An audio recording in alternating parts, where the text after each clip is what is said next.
اور گھٹنوں پر دوبارہ اپنا سر رکھ کر گھٹی آواز میں رونے لگی۔ 2-3 منٹ رونے کے بعد جیسے اس کا دل ہلکا سا ہو گیا، اس نے سر اٹھا کر دوپٹے سے اپنا سارا چہرہ اچھی طرح صاف کیا۔ فاطمہ چائے لے کر واپس آئی، تب تک ماہم اپنے آپ کو سنبھال چکی تھی۔ یہ آپ کی چائے اور بریڈ، آپ جلدی سے کھائیں تاکہ میں آپ کو میڈیسن دوں۔ فاطمہ کی اتنی محبت پر ماہم کا دل بھر آیا۔ جب تک ماہم نے چائے اور بریڈ ختم نہیں کی، فاطمہ اس کے پاس بیٹھی رہی، اپنے ہاتھوں سے اس کو میڈیسن کھلا کر سونے کے لیے لٹایا اور ماہم کی آنکھیں بند کرنے پر خود بھی اپنے بستر پر جا کر لیٹ گئی۔ ماہم کافی دیر آنکھیں بند کیے لیٹی رہی۔ جب فاطمہ کے سونے کا یقین ہو گیا تو آنکھیں کھول کر سیدھی لیٹ گئی۔ ماما پاپا کو یاد کرتے اس بار اس کی آنکھوں سے آنسو نکلے، مگر آواز کے بغیر۔ وہ ڈھیر سارا رونا چاہتی تھی، اور وہ تب ہی ممکن تھا جب وہ بے آواز روتی۔ عفان فجر کی نماز پڑھ کر قرآن پاک ہاتھ میں لیے قبرستان چلا گیا۔ 1 گھنٹہ ماں کی قبر پر قرآن کی تلاوت کرنے کے بعد تھکے تھکے قدموں سے گھر کی طرف چل پڑا۔ اپنے غم میں ڈوبے اسے ایک بار بھی ماہم کا خیال نہیں آیا تھا۔ گھر پہنچا تو جگنو اور کبیر ابھی تک سو رہے تھے۔ قرآن پاک واپس الماری میں رکھ کر وہ چرپائی پر آ کر لیٹ گیا۔ ماں جیسی پیاری ہستی سے بچھڑ جانے کا غم اسے اندر سے کاٹ رہا تھا۔ آنکھیں بند کرنے پر جیسے یادوں کا عکس اس کے سامنے لہرایا۔ امی جان، مجھے پتہ ہے آپ ریان بھائی سے زیادہ پیار کرتی ہیں۔ رحمت بی بی کی گود میں سر رکھ کے عفان نے روٹھے ہوئے بچے کی طرح منہ بسور کر کہا، جھلیا، ماں تو ہر بچے سے ایک جیسا پیار کرتی ہے، یہ تھوڑا کم کیا ہوتا ہے؟ تم دونوں میرے جگر کے ٹکڑے ہو، تم دونوں کے لیے میرا پیار ایک جتنا ہے۔ رحمت بی بی نے نرمی سے اسے سمجھایا۔ نہیں امی جان، میں نے خود محسوس کیا ہے، آپ روز ریان بھائی کے لیے سب سے دعا کرواتی ہیں۔ میں بھی تو آپ کا بیٹا ہوں، میرے لیے کبھی آپ نے دعا نہیں کروائی؟ عفان کے لہجے سے حسد کا پتہ چل رہا تھا۔ پتر، تو آنکھوں کے سامنے ہے، تیرے لیے ہر وقت میری زبان سے دعا ہی تو نکلتی ہے۔ ریان تیرا بھائی دیار غیر میں ہے، جہاں سے اس کی کوئی خیر خبر نہیں۔ یہ دعا تو میں اس کی راہ میں حائل رکاوٹوں کو دور کرنے کے لیے کرواتی ہوں۔ تو بھی اپنے بھائی کے لیے دل سے دعا کیا کر، کیا پتہ تیری دعا قبول ہو جائے اور تیرا بھائی واپس آ جائے۔ پتر، پیسے کی لالچ بڑی بری شے ہے، جس کو لگ جائے ڈبو کر چھوڑتی ہے۔ میں بڑا سمجھاتی تھی تیرے بھائی کو، مگر اس کی عقل پر تالا پڑا تھا۔ امید ہے کہ اب تک دھکے کھانے پر اس کا یہ تالا زنگ آلود ہو کر ٹوٹ چکا ہوگا۔ رحمت بی بی اپنے اصلی دھیمے پن سے عفان کو سمجھا رہی تھی۔ تو کیا امی جان، اپنی ذات کے لیے اچھا سوچنا کوئی غلط بات ہے؟ انسان اپنا کل بہتر بنانے کے لیے ہی پیسے کی دوڑ میں شامل ہوتا ہے۔ عفان نے دل کی بات زبان سے ادا کی۔ پتر، پیسے کمانا بری بات نہیں، مگر پیسے کے لیے برا راستہ اختیار کرنا بری بات ہے۔ اب تو خود سوچ، تیرے بھائی نے پیسے کے لیے اپنے گھر کی چھت گروی رکھ دی، حالانکہ وہ جانتا تھا اس کی اتنی استطاعت نہیں، مگر اس نے پیسے کی لالچ میں اچھا برا کچھ نہیں سوچا اور کر گزرا۔ اگر گروی سے ملنے والی رقم سے یہاں پر ہی کوئی کاروبار شروع کر دیتا تو اب تک پہنچ جما چکا ہوتا، مگر اس نے زیادہ کی لالچ میں کم بھی چھوڑ دیا۔ میرا بچہ، ایک بات یاد رکھنا، اللہ تعالی ہمیں ہمیشہ وہی دیتا ہے جو ہمارے نصیب میں ہوتا ہے۔ پیسہ کمانا بری بات نہیں، پیسے کی حوث کرنا بری بات ہے۔ روکھی سوکھی جو بھی کھانا، عزت کی کھانا، یہ نہ ہو زیادہ کے چکر میں کم سے بھی ہاتھ دھو بیٹھو۔ رحمت بی بی آہستہ آہستہ اسے سمجھا رہی تھی، کیونکہ وہ جانتی تھی کہ یہ عمر ہی چمک دمک کے پیچھے دوڑنے کی ہے۔ مگر امی، جب انسان کو پیسے کی زیادہ ضرورت ہو تو وہ ہاتھ پاؤں مارے گا، اور اس پیسے کو حاصل کرنے کے لیے وہ ضرور الٹا سیدھا کرے گا۔ عفان نہ جانے کیا پوچھنا چاہ رہا تھا۔ پتر، جب انسان تنگ دستی کا شکار ہو تو دوسرے کا منہ دیکھنے اور کچھ الٹا سیدھا کرنے کے بجائے سیدھا اللہ کے حضور جھک جانا چاہیے۔ بندوں سے مانگ کر شرمندہ ہونے کے بجائے اللہ کے آگے عرضی پیش کرنی چاہیے۔ پھر پتر، مصیبت چھوٹی ہو یا بڑی، جب اللہ کے پاس عرضی پیش کر دیں تو خود کچھ سوچنے کا سوال ہی نہیں پیدا ہوتا۔ بس صبر اور برداشت سے اچھے وقت کا انتظار کرنا چاہیے۔ تکلیف اور آزمائش پر صبر کرنے والا ہی ایک اچھا مسلمان کہلاتا ہے۔ ان کا انداز ہنوز دھیما اور نصیحت آمیز تھا۔ ماں کا کہا گیا ایک ایک لفظ اس کے کانوں میں گونج رہا تھا۔ اس کی آنکھوں سے لگاتار آنسو بہہ رہے تھے۔ اسے یاد آ رہا تھا کہ اس نے ماں کا دیا ہوا سبق بھلا دیا تھا۔ اسے اچھی طرح سے یاد تھا کہ ماں کی پریشانی میں اس نے ایک بار بھی اللہ کے حضور عرضی پیش نہیں کی تھی۔ اس نے صبر کا دامن ہاتھ سے چھوڑ دیا تھا۔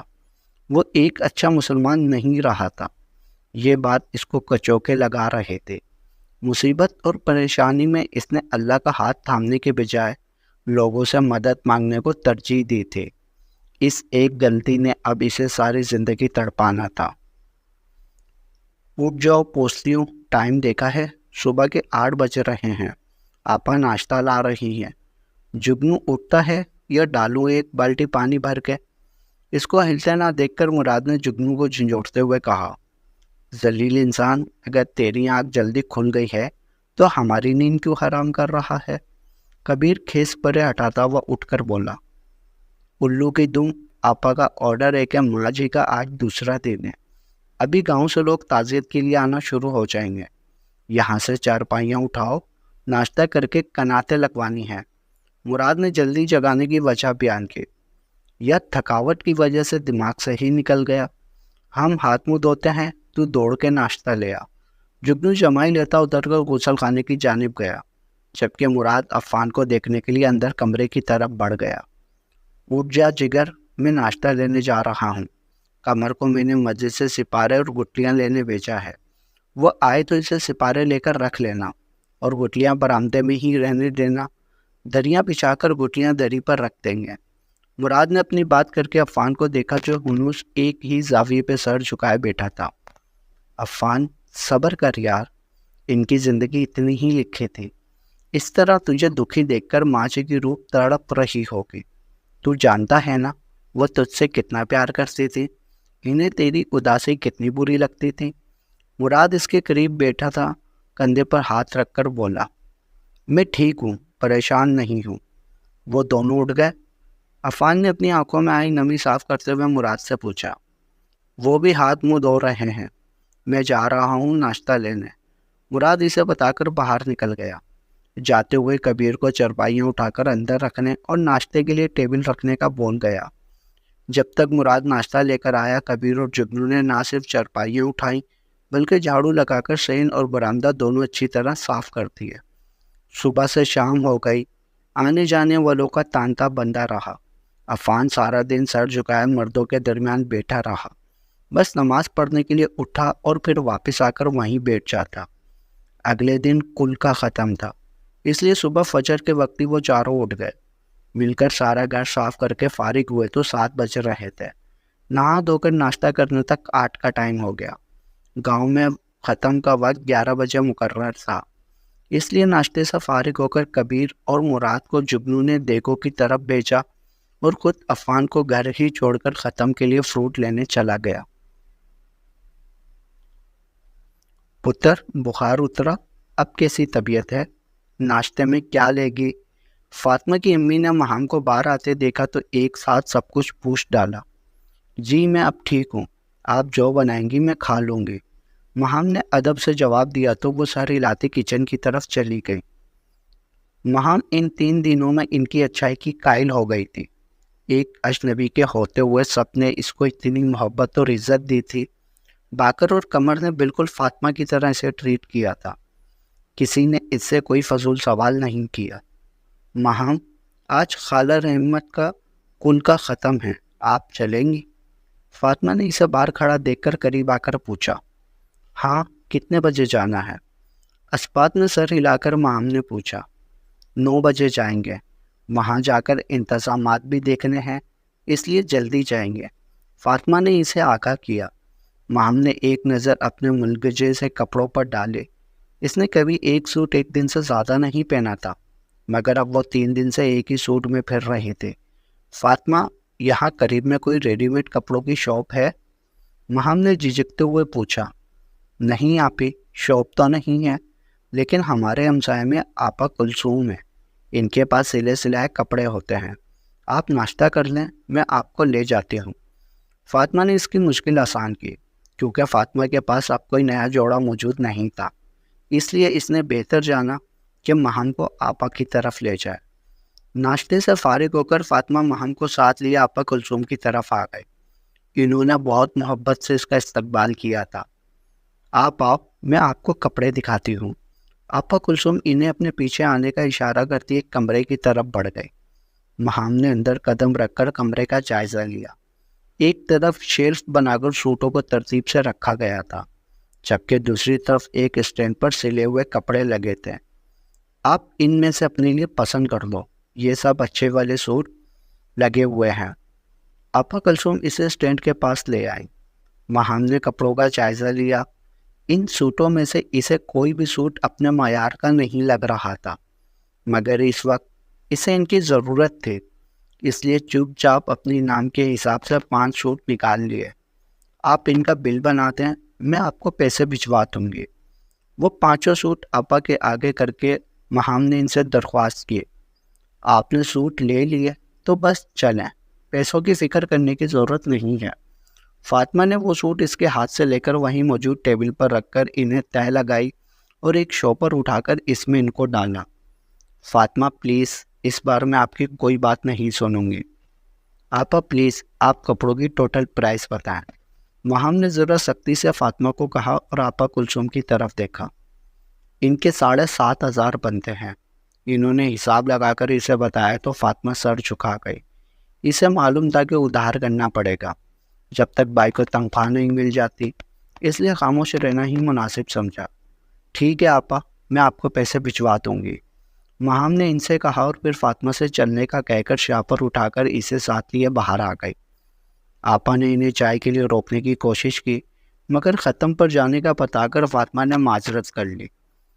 فاطمہ نے مہام کو تیار ہونے کے لیے بھیج دیا اور خود موبائل اٹھا کر عارفہ، سائمہ اور کوکب کو چلنے کا میسج کیا۔ کچھ ہی دیر میں وہ لوگ بھی فاطمہ کی طرف آ گئے۔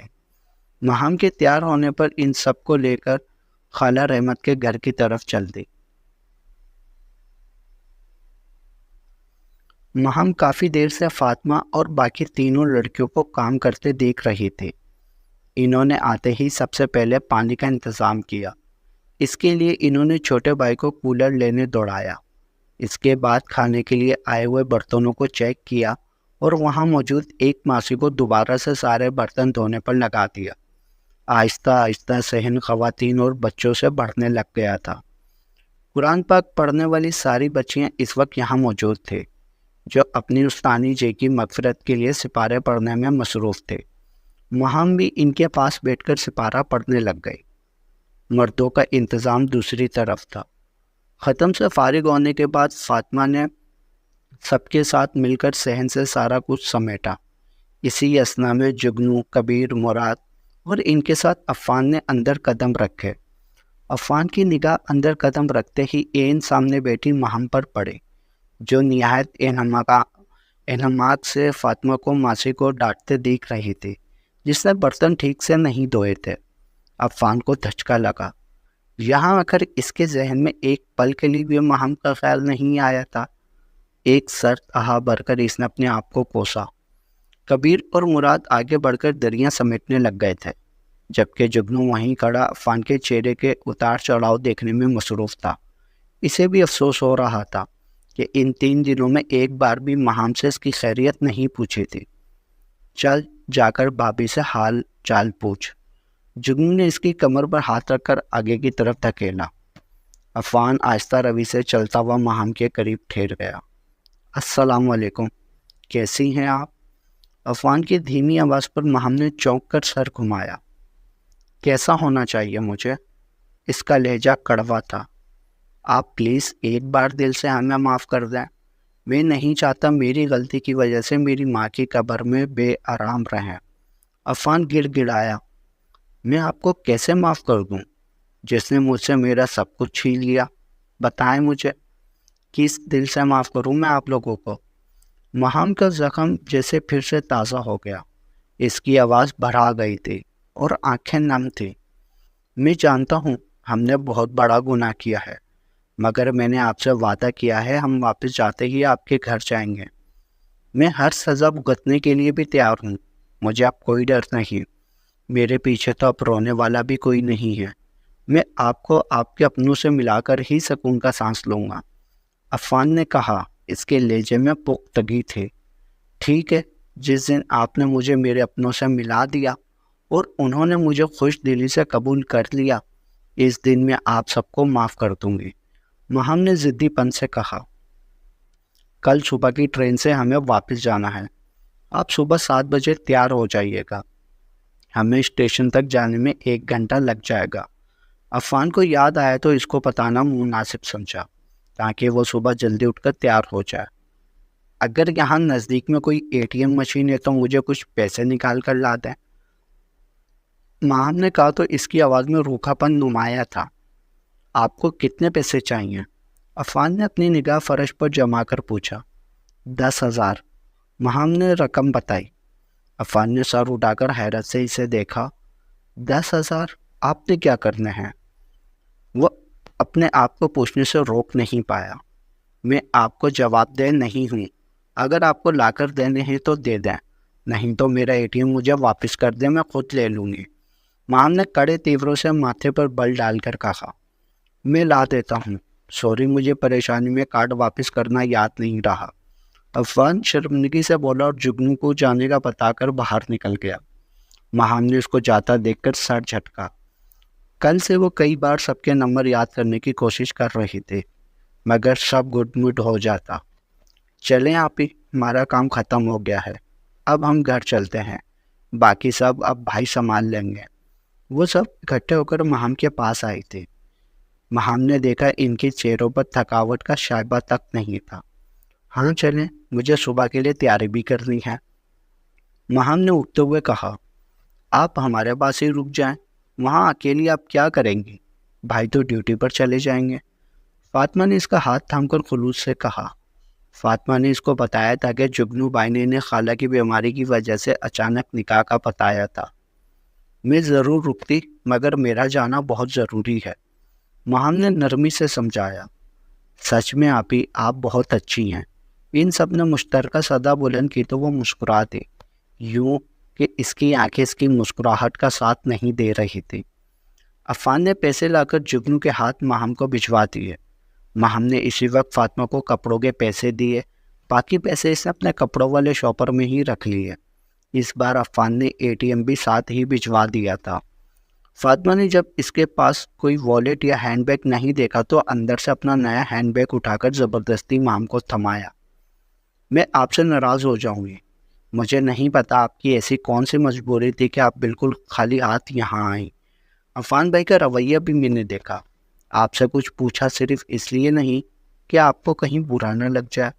میں امید کرتی ہوں اگلی مرتبہ جب آپ یہاں یا میں وہاں آؤں گی تو آپ دونوں کے بیچ سب ٹھیک ہو چکا ہوگا۔ مجھے اپنی اتنی پیاری دوست کے چہرے پر خوبصورت زندگی سے بھرپور سچی مسکراہٹ دیکھنی ہے۔ فاطمہ نے سچے دل اور انتہائی خلوص سے مہام کو کہا۔ مہام اس کی اتنی فکر اور محبت پر آپ دیدہ ہو گئی۔ بھائی باہر آ چکے ہیں، چلیں؟ فاطمہ نے اس کے گلے لگتے ہوئے بتایا۔ سب سے ملنے کے بعد وہ عفان اور باقی تینوں کے ہمراہ چنچی میں بیٹھ گئی۔ سب ہی اسے ملنے اور الوداع کرنے آئے تھے۔ جاری ہے بقیہ اگلے پارٹ میں۔ تمام پارٹس پڑھنے کے لیے چینل کو سبسکرائب کریں۔ ناول اگر اچھا لگے تو ویڈیو کو لائک ضرور کیا کریں اور کمنٹس میں اپنی رائے بھی بتائیں، یہ ناول آپ کو کیسا لگ رہا ہے۔